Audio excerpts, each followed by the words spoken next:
Бүгінгі біз математика сабағын өтеміз, иә? Математика сабағын бастамас бұрын үлкен пысықтау үшін істейміз. Қандай әдіс қолданамыз? Додек квадрат қолданамыз, иә? Кімге қандай сұрақ түседі, соған тез жауап бере қояйық, иә? Ал және алып. Бөлуді орында 6 бөлінген 3 2. Келесі оқушыға бастайық. Ал кім қандай сұрақ түсті? 2. 14 бөлу 7. Жауабы? 2. Келесі оқушыға бастайық. Көбейтуді орында 6 көбейту 2 12. Келесі оқушыға бастайық. Тамаша. 6 бөлу 3 2. Тамаша, жарайсыңдар. Енді біз алдыңғы қандай тапсырма берілген еді? Үй тапсырмасын тексеріп жүрейік, иә? Кімде дұрыс болады, дұрыс балға 1 балдан қоямыз, жарайды ма? Тексеріп тұра қоямыз. Тексеріп па? Бәрімізге дұрыс па екен? Тамаша, барлығымызға қанша бал қоямыз? 1 балдан қоямыз, иә? Енді бүгінгі біздің жаңа сабағымыз бастайық. Жаңа сабағымыздың аты логикалық есептер. Бүгін күн жазайық. Бүгін қаншасы?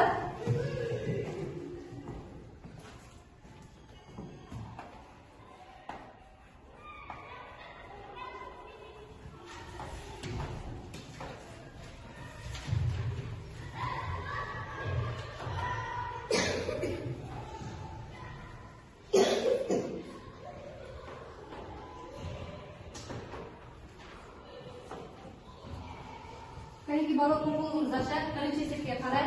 Бірінші есепке кім шығады? Әпеме шай. Бірінші есепке. Амина шығауы, екінші есепке. Тимур шығауы. Баған түрінде бөліп есептейміз, қайсысы табиғи құбылыстарының орын алатын жерін көрсетеді екенбіз. Қалғанымызды дәптеріңізге орындаймыз. Кім жылдан бағалаймыз.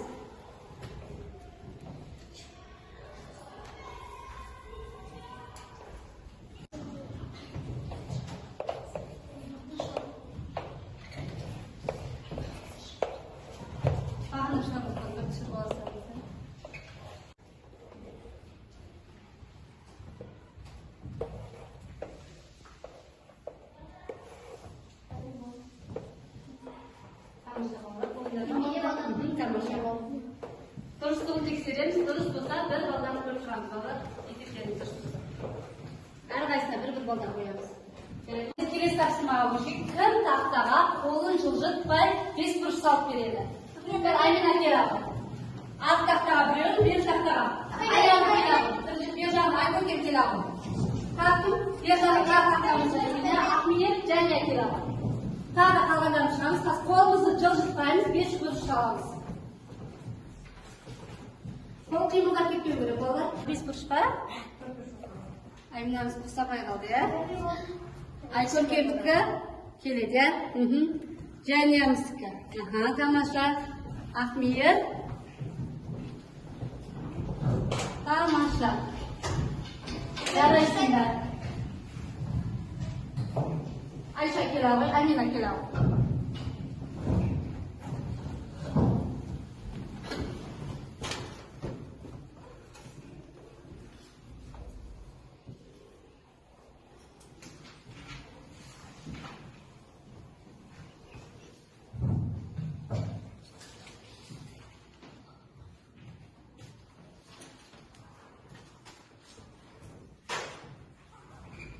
Аминамды сәл қисықтау керек, иә? Жарайды. Айшамызды қанша ұшып кетті, Айша сен? 6 ұшып кетті, жарайды. Тамаша оқылады. Барлығымызға алдымызға қағаз берді, иә? Осы қағаздан 5 бұрыш жасауымыз керек. Қалай жасалу керек екен қазір көрсем, қағаз былай қыняламыз да бір-біріне кірсін. Бүйтіп тарс қасақ 5 бұрыш шығады бізде. Кән бәріміз жасап, сол 5 бұрышты. Кән жасаймыз.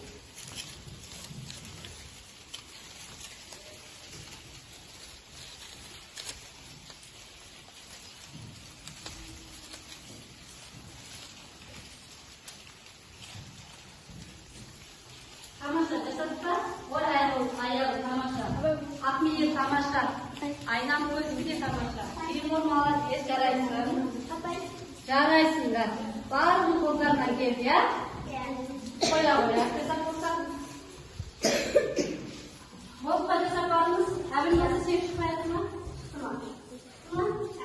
Тамаша. Келесі тапсырмамызға көшейік. Кітаппен жұмыс, яғни 5-ші есепті шығарамыз дәптерімізге. Жеке жүзінде, жеке орындаймыз.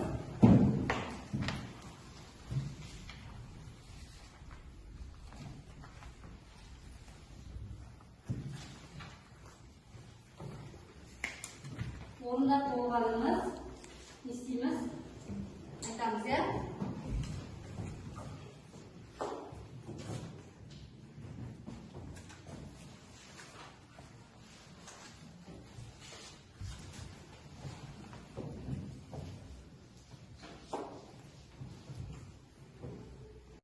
Балалар 5-ші тапсырманы болды. Одан кейін бізде 6-ші тапсырма жүктік тапсырма екен. Қасымыздағылармен жүктасып, тапсырмаларды орындаймыз балалар.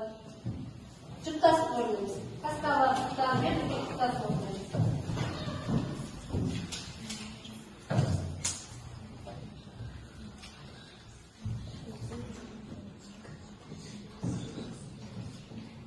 Апай, астында бірдейлері бар. Астында бірдейлері бар. 2 сантиметр.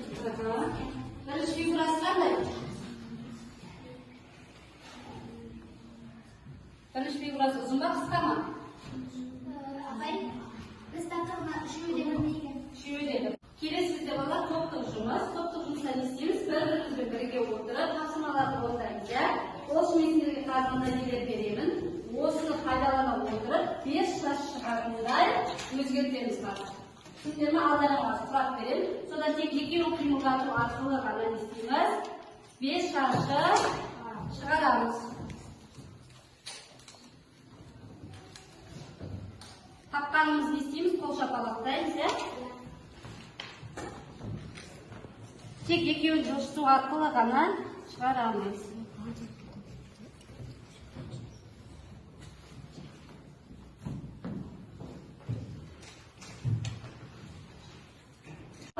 Алдарыңа таяқшалар бердім, я? Осыны екеуін ғана қимылдату арқылы 5 дұрыс шығарамыз. Ал уақыттарын кетті, ойланыңдар. Болғанымыз қол шапалақтаймыз, я?